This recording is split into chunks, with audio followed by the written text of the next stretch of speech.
Hello and welcome to Answering the Call with Dedication and Service, a special program interviewing members of our Medicine Hat Fire Service. I'm Randy Zeiser, a retired member of the Fire Service. With me today is Platoon Chief Tom Coffey, a member of the service for 40 years. Today we'll be discussing the present-day fire service. Hi Tom, it's great to have you on the program today. Hi Randy, thanks. Appreciate the opportunity. So this is a little nostalgic for me being here at old station number 2 now. Yeah. Now that the new one's open, so it brings back a lot of memories. It does. Kind of an odd feeling when you walked into the building and it was empty. Never been in it when it was empty, so No. It's just different. That's for sure. Yeah. So Tom, why did you become a firefighter? Actually, I kind of fell into the job of firefighting. I was working with the city, and my boss at the time was George Mayberry, and his father had been with the fire service. And when the job came open, when Station 2 was going to open, 16 positions came available, and he told me, he said, you should apply for that job. It'll be the best job you've ever had or ever will have. Right. And I took him up on it, and looking back over the 40 years, that was a very smart man to point me in the direction of the fire service. I had an uncle in the fire service at the time, and he told me lots of good things about it, and if I had to do it over again, I'd take the opportunity again. It's a fantastic job. Yeah, it sure is. I have to concur that it is one of the best professions around. Tom, what are the responsibilities of a platoon chief, say around the station and at an emergency or fire call? A platoon chief on the department is the top position on the platoons. There's 4 of us that work as a platoon chief. Most of our job is to make sure that administrative is taken care of on the platoon, that we have the right number of people on the duty that day, that they're the right stations and all the rest of it. So manpower, taking care of scheduling, holidays, vacation time, stuff like that, making sure that everybody is in place at the start of the shift and whatnot on the particular day shift or night shift. Each person has their own particular duties that they have assigned, so it's up to us to make sure that those duties are being taken care of on a daily basis, inspections, training programs, and all the rest of it. The platoon chief just kind of runs the whole show in all 3 different stations and whatnot, making sure that people are working and whatnot and on the job. That's your daily operations. On the fire scene, the fire ground, the platoon chief ends up becoming the command officer, the incident command at any particular call that 2 or 3 stations have responded to. He's kind of the quarterback, if you can call it that. He makes sure that the operations are running smoothly and that people are in the right place at the right time, taking care of whatever the particular incident is and whatever course of action that was laid out to mitigate that situation. So he just kind of runs the show either at the station or on calls and whatnot. Right. Like on the duty crew, there are other crew positions. What would they be? Right. All the duty crews are assigned positions, like I said. All 3 stations are ran by a captain. He takes care of the firehouse duties in that particular station and whatnot. He assigns the different positions, your engine operators, your second line drivers, nozzle men, hydrant positions. All of those positions have to be taken care of during the day and whatnot in case a call comes in. With those different positions, there's different assignments for the day. Your engine operator, he takes care of the particular apparatus that he's going to be responsible for that particular tour. So he makes sure that the maintenance is up to date on that particular apparatus. The equipment is all in place, it's all ready to go. Your second line driver, he also takes care of those particular pieces of apparatus in the station that he'd be looking after. That would be your rescue truck, your tanker truck, any of those kind of, your ladder truck and stuff like that. Also your brush trucks, he takes care of those. So everybody is assigned a different position when they get to work, and with those positions come different tasks within the department or within the building. And also whenever we get called to an emergency situation, those particular assignments also have different roles that they're responsible for when we get to the fire ground or the emergency scene. Lieutenant is another position that is integral to the operations of the department. The lieutenant takes care of shift training and whatnot and makes sure that the training is up to date.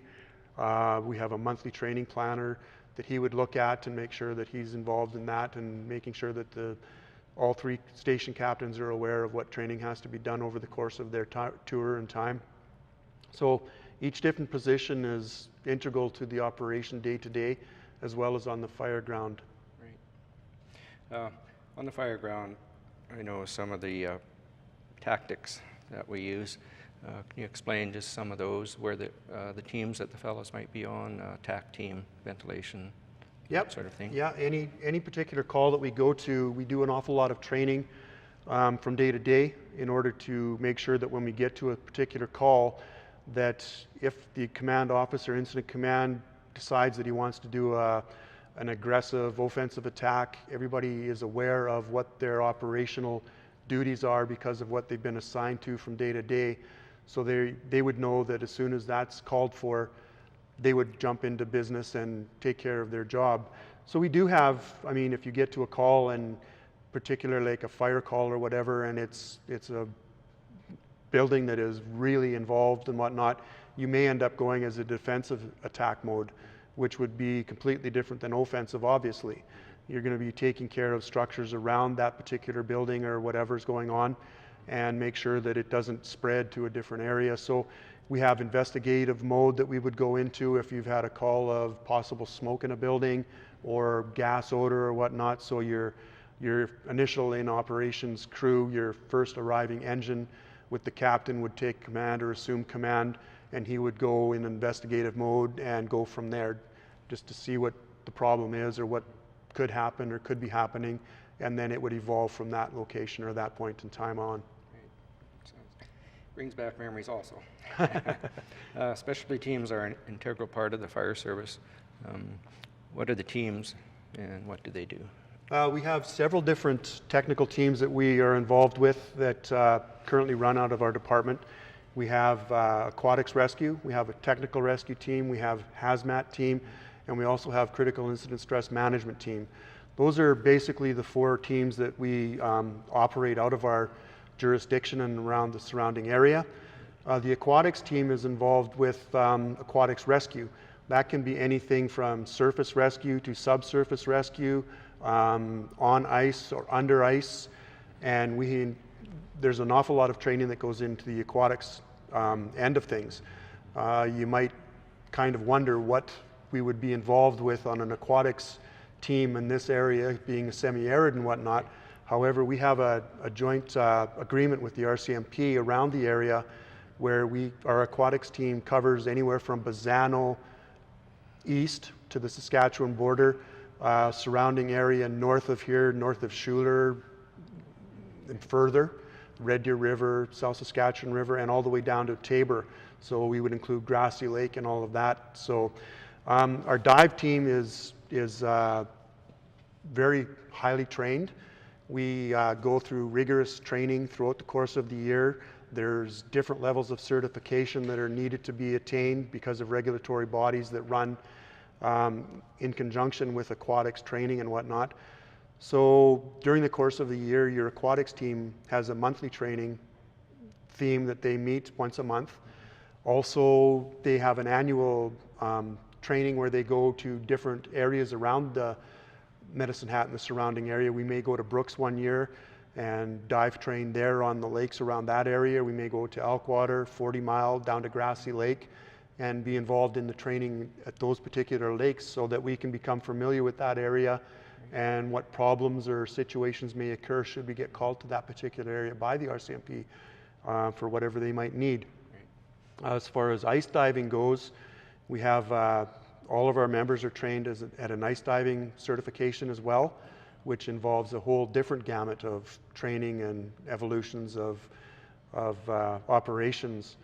So within the dive team, there's different positions that are required. You have obviously your diver that goes in, your 90% diver, your line tender is also a very integral part of the team itself. What the line tenders do is they help the dive member dress and whatnot. There's an awful lot of gear that divers have to wear. So your backup diver and your tender, he helps with that gear being put on and whatnot. And then he also is in complete control of the diver whenever the diver goes underwater or under the ice. The line tender is the one that's in contact with that diver at all times. He's basically, in essence, your lifeline for the diver. There's two methods that he has that he stays in contact. One is a comms unit, and the comms unit runs directly through the rope that's tied to the diver. So he's in communication verbally and whatnot, and they can talk back and forth. If something was to happen with that comms, though, they have a series of rope signals that they would use that you can actually steer the diver underwater or under ice, sending him further out, bringing him in, moving him left or right or up and down. And it's interesting to watch. It's almost like a choreographed ballet, if you will. You know, your line tender directs the diver, and like I said, he's the lifeline. He's the one that is going to be sure on how far he's out, what direction he's going, where he is under the ice and whatnot. And with that, he's offering signals back to a guy that's actually recording that whole dive on paper. He's involved in making sure that the diver has adequate air. He maps out on a piece of paper where the diver is going, both in the left and right sweeps, extended or coming back, and all the rest of it. So it's an interesting team. It's lots of involved that people don't really see from the surface, but there's a lot to do and a lot to remember. Is there any trouble getting members to want to go on that team? Actually, we have lots of members on the waiting list. Your certification for each of your requisite courses, your rapid water, your emergency diver, your ice dive, they're all a 3-year certification program that we bring a team in from the States to certify us. It's actually the same training that's provided to the US divers, the divers that are involved with the armed forces in Canada. They're all basically trained at the same level, so we have a very high level of certification. Like I say, it's a 3-year certification for each course. So once you have that certification, the expectation is that you would remain on that team until such time that that current certification would run out. We ask for a 6-year commitment because of the training that's involved, and the expenditure of costs for all the equipment is very onerous on the city. So there's an expectation that you're going to be involved on that team, but there's a long list of guys that are waiting to get on that team. It's a very interesting team to be involved with. So sounds like it. And you want as much safety involved as possible. Absolutely. You know, it's your training involves all of that. It's all safety based, obviously, because you can be in a situation at any time that is going to be life-threatening or troublesome. Right. So we do a lot of training that way. We have a watermanship training course that we run our divers through annually, and that's they train in the pools and whatnot. They have to do a certain amount of lengths in a certain amount of time, tread water for a certain period of time, be able to don gear and doff gear in the water in a certain period of time. And also with that, we go down to Waterton once a year because that's one of the closest bodies of water that is actually clear. Our divers like to refer to what we do in the bodies of water around the area as dark dives, because all of our visibility in most of the lakes around the area is very poor. Right. So we go to Waterton once a year so our team leaders can actually measure the training that's been done with the divers and test them at depth in a clear environment so they can go down and actually watch what's going on and score the divers and whatnot and make sure that they're doing everything properly and in a safe, quick fashion, so that if life rescue does become a problem, we have that covered off in the training that we do at Waterton every year. So it sounds like an interesting team. What are the other ones? Some of the other teams we are involved with is a technical rescue team.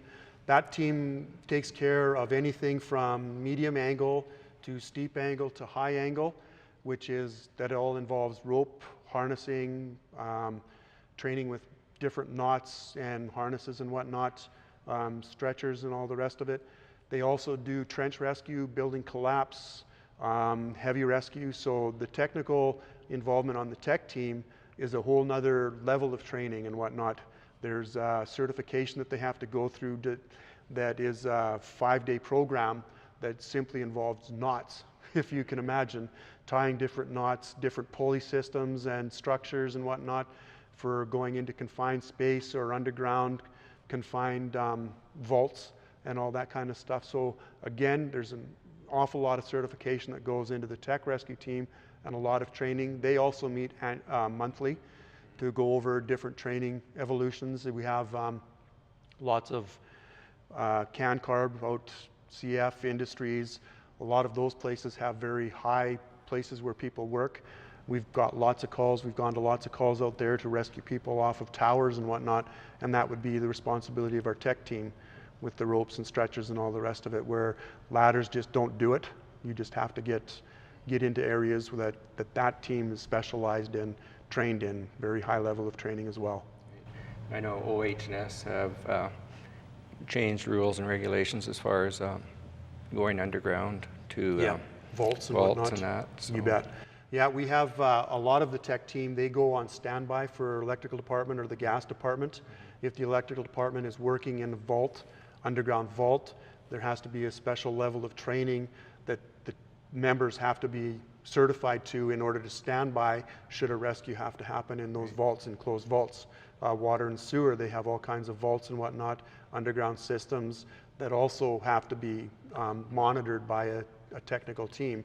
And we get called all the time when there's going to be vault work to be done with electrical, water and sewer, gas, that we go out and stand by as the tech team in case an emergency happens, that we can go in and get those members out. So that's good that the city departments can work together in that regard. Absolutely, yeah, and it's always changing. Definitely the occupational health and safety, they're always evolving and changing, so all the certifications have to be brought up to speed or brought up to date and changed and mandated and all the rest of it. So yeah. So the other team we're going to talk about is a little dear to my heart also. You and I actually went on the first training for the hazardous materials team. Yeah, back in '95. Right. Yep, the Haz Mat team. A person living in the city would be probably shocked at how many hazardous materials run through the city of Medicine Hat on a daily basis, both through the train system and obviously the main highway systems, Highway 1 and Highway 3 corridor that run out of Medicine Hat. So hazardous materials is a very massive involvement. You pretty much have to be almost a chemist and biologist to be on the hazmat team. So there's an awful lot of training that goes into hazardous material handling and whatnot as well, both in identifying products, handling the products, when to pass off handling of the products, obviously, because it can go way beyond the scope of an actual trained service provider, an emergency service provider, very quickly. So you have to be able to identify at what point you're beyond scope, obviously. So your hazmat training is very, very devout, for lack of a better word. Awful lot of time gets spent on training to that specialty team level. What the city is doing now is they're recognizing that particular level of training is very costly and time consuming. So what we're doing is we're kind of moving away from that particular in-depth training. They're going to keep a hazmat team, obviously, with certain members that are trained to a higher level of training, so that they're able to be called upon for their expertise should we get involved in a sticky situation. But all of the firefighters are going to be trained to a hazmat technical training level, so that we can go out to calls on a duty basis and identify the problem should we need to call in the hazmat technicians that are trained to a higher level to come and help mitigate that particular situation. We can obviously do the weather checking and whatnot, so we can plume disbursement of whatever chemicals being dispersed of, or identify which chemicals are being involved in different situations. So we're doing that on a platoon level basis, but we will keep the technical team in place so that they come out every 2 or 3 months and train our team members and duty platoon people to a higher level. Right. And I think the city just purchased a new multi-purpose vehicle. They did. Is used for hazmat. Rescue 2 is stationed at the new Station 2 actually, and it's a multi-purpose vehicle. It covers a lot of aquatics equipment, technical rescue equipment, and hazmat materials. And it also doubles as our command post. So if we were ended up with Rescue 2 at a call that was involved with hazmat, there's enough equipment on that, computers and phones and all the rest of it, that we could start to mitigate that situation, get in touch with CanUtech or other transport businesses that are involved in that particular transport of that hazardous material, and start right from that truck itself to mitigate that situation and call in our hazmat team and whatnot. So, Right. yeah, multi-purpose vehicle. Yeah, it sure is. So there's one other specialty team that is quite important, and it's used after the fact, after emergencies, after fires. Right. And that's the Critical Incident Stress Management Team. It is. It's the CISM team, and it too involves quite a high level of training, and it's something that has been overlooked in the fire service, emergency service for many, many years, up until about 25 years ago when it took wings actually.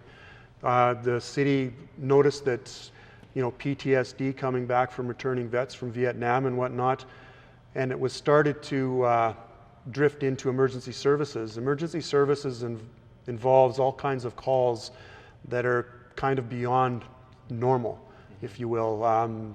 It can involve mass casualties, it can involve children, it can involve all different kinds of things.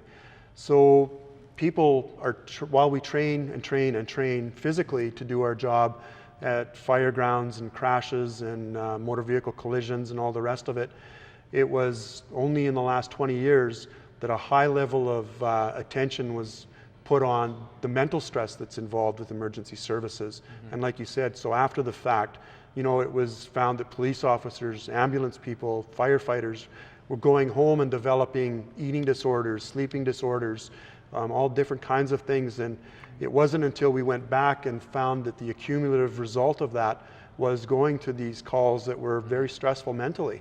So the training that's involved for the Critical Incident Stress Management Team is all that psychological stuff to identify what the identifiers are. Should eating habits change, sleeping habits, irritability, all that kind of stuff that could be involved from an accumulative effect over your critical calls that you've put in your back pocket. And now they're starting to take a hold of you mentally. So that's where our team for the Critical Incident Stress Team is involved. They know to identify those different things that might be tweaking on a guy that was called to an infant death or a bad car accident that involved family losing lives and stuff like that. So it's an interesting team that was really overlooked for a long period of time. But in order to do your job physically, you have to be prepared mentally to do that job as well. So that's where that team is. You can't run a fire department or a police department or ambulance organization without members that are trained to look out for those particular identifiers and quantifiers of mental stress. Yeah. Actually, our CISM team, several of our members went up to Fort Mac over the last year to help out in that area to make sure that some of those people weren't seeing the first effects of what was going on site and on scene at the Fort Mac incident. And they had lots of interesting stories that came back. And I think they did a lot of good work identifying some people that were coming back, you know, from, 24 hours and 48, 72 hours into that event where they were coming back, that they could mentally be affected down the road. So those were quick identifiers and whatnot that were put out and addressed and, hopefully made a difference. Right, yeah, I know the odd one had to, try to fight a fire in their own house and absolutely let it burn and move on to some other area. Lots of very stressful situations that people wouldn't even recognize. That's for sure. And kind of related to that, being a firefighter presents unique challenges to your family. Yeah. What are some of the challenges and how did your family work through them? Well, some of the challenges on being a firefighter simply come from doing shift work. Your shifts are different. You're not a Monday to Friday kind of guy. You're working night shifts, which you're away from your family on different occasions and whatnot, weekends, Christmases, all that kind of stuff, right? So while that presents a little bit of challenges, the family learns to adapt to that sort of thing. You might have Christmas dinner a little bit earlier if you have to work that night, Christmas night or something like that. Or if you're working through the Christmas vacation time, you might go away a week earlier, a week later, and your immediate family is affected, and so is your extended family. And over the course of time, you kind of learn to adapt. So Christmas Day might be the 23rd for your extended family because it's just the way your shifts fall. Along with that, there comes the hazards of the job. I mean, the province of Alberta identifies 15 different cancers that firefighters can contract different from normal jobs and normal family life and all the rest of it. So your kids and mates, wife or whatever, they have to live with that. And I think as a firefighter, you have to understand that those kind of stresses are different for family members, and vice versa. You know, you have to understand and appreciate that, you know, you're going to work and your wife has to put up with the possibility of you might be involved in a situation that could be life-threatening or life-altering at any given time, as well as your kids. And I don't know that we recognize that perhaps enough. We just kind of take it for granted, but it's all stuff that you talk about. And, you know, and that relates back to the critical incident stress management. Our team puts together training for the family and whatnot, and what the family should look for. Like if you come back from a bad call, a couple of days down the road, maybe you're more irritable with the kids than you would normally be. Like the kids, maybe they didn't put their dishes in the sink or something, and you might remind them of that, but you might bark at them for that. And your wife would identify that as, oh, wait a minute, that's maybe not normal reactions. So, I mean, it's different. So, you know, that's all stuff that you have to learn to live with and evolve, and shift work is a part of the job. And once you get used to it, I've worked shift work for 40 years, and quite honestly, I don't think I could go back to a straight day job. It would probably drive me insane. And maybe my family for being around too often, I don't know. Right. And our fire hall family too, we work together to possibly come in early for someone who had an occasion that he would like to be at, or trade shifts. And, you know, Christmas days, fellows would come in early so that you could go home and open presents with your family. Absolutely, and that's another thing too. Like a lot of guys that perhaps didn't have small kids at a point in time in their life would come in and actually work Christmas Day or Christmas night for guys that do have young family and stuff like that. So we've been very fortunate being able to make those kind of trades, or like you say, come in early, or, you know, maybe your son has a baseball game at 6 o'clock and you'd like to get there a little bit early or whatever. Or if you're coaching, like a lot of our guys coach sports and whatnot. So, you know, that kind of latitude, you just learn to work with it. You know, like you'd come in and cover a guy for a couple hours so he can go out and get his team ready to play a 6 o'clock game or whatever, or stay later for a guy that's got a game at 6 o'clock and he might be working that night shift. So instead of trading the whole night shift, maybe a guy will come in and work for a couple, 2 or 3 hours, cover off that particular point in time at the beginning of the shift so he can coach his kids or his friends and whatnot. So yeah, it's a remarkable job, and we're pretty lucky, the latitudes that we're afforded and whatnot. So, and you bring up another interesting point about the family that you work with. I mean, it might sound cliche that you don't have a, you know, that it's a different family and whatnot. And that's why we generally call our buildings firehouses, not just a station or a hall, because in point and reference, it is a house. You know, you come to work at 10 o'clock in the morning and you're expected to be there, or 8 o'clock in the morning, I mean, you're expected to be there for 10 hours while you're cooking meals and whatnot, and, you know, you're working with your buddies and your family members, and nobody can relate better than a firefighter to what you've gone through at a different call and whatnot than the brothers that you work with, brothers in arms or sisters in arms, as it were. And then you come to work at night at 6 o'clock at night and you're working here until 8 o'clock the next morning, and you're here, you live here, you breathe the air, the same air that the guys breathe, and you make your meals and you do your training, and you're involved in those crappy calls and whatnot, and you come back and you vent a little bit with your guys. I mean, there's been times that you're sitting at the table and guys are just screaming mad, and you know what, that's all part of the game, that's part of life, and you just deal with that. And truth be told, that, you know, we work 2,180 some hours a year, and when we come to work, we're locked in these buildings. So it is your house. You know, you see a mess on the floor, you clean it up. That's your house. You know, you go to the bathroom and whatever, it's your house. So it's a way of life. And I think lots of people tend to believe that their job mates are their family, and there's no doubt about it. But until you've lived the life as a firefighter, you really don't get it. Like we go to conventions all the time with different firefighters from around North America, and it's unbelievable how instant the bond is, because you just know. You know that guy's life, you know what he goes through day to day, you know what his family goes through from day to day, and it's just instant bonding. So it's definitely a brotherhood. And I mean, after 40 years, the guys I've worked with, man, you live and breathe it. You know, they they come to work and their kid got an F, and you know, you talk about the F and, you know, the coaching and all the rest of it, and it's unbelievable. You know, you share things that you probably wouldn't share with your wife or your kid or your brother or sister, because this is really family. So yeah, it sure is. Yeah, speaking of fire halls or houses, you were part of the original, I think it was 20 members hired. 16 members for this bet. one. So there's 4 hired earlier. I Yep. was in Yeah, you were in one that of the group. earlier ones. That was stationed at this fire hall. What was it like to have a new fire hall? Well, I can't say what it was like to have a new fire hall because I came into that, right? I was born and raised in this house. That's right. It's quite ironic. I lived here for 40 years, 40 some years. I mean, this house is the original house that I was born to on this department. Like you said, we hired 16 guys. We all came in not knowing one another.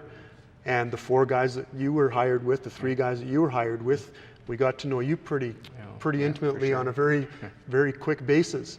So yeah, I've lived in lots of houses, you know, in my family life away from here. But this one house is the house I've lived in for 40 years. So it was really nice and shiny and new, and you know, some nice shiny new trucks and some old trucks, and it was fun. You grew up here, you know. There was nothing around here when this firehouse was built. There was nothing around. There was no homes around here. There was no businesses. There was no A&W next door to run to for burgers at lunch. There was dirt and gophers.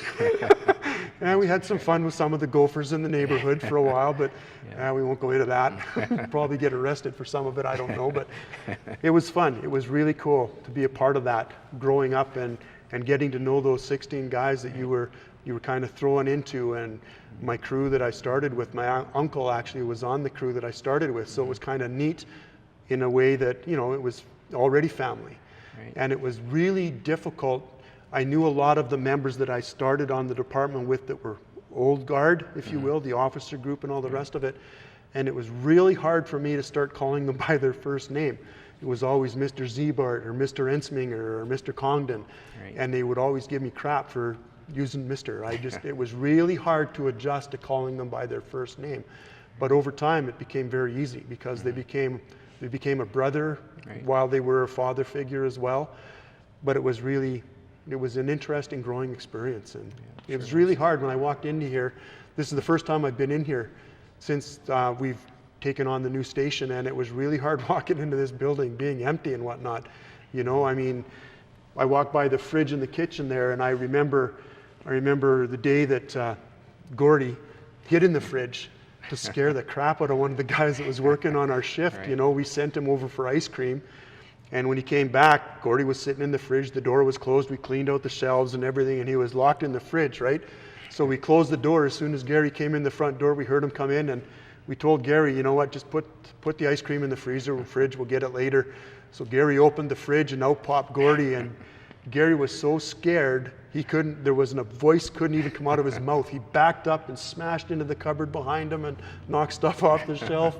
Well, and once we picked ourselves up off the floor from laughing and whatnot, we kind of put the stuff back together. And, you know, it's just stuff like that you remember. And walking into this empty building, it really was you know, kind of a lump in your throat thing. Yeah, for sure. You remember back 40 years, your house, you know. Remember back to the water fights and oh my God, things to pass the time after the training was done.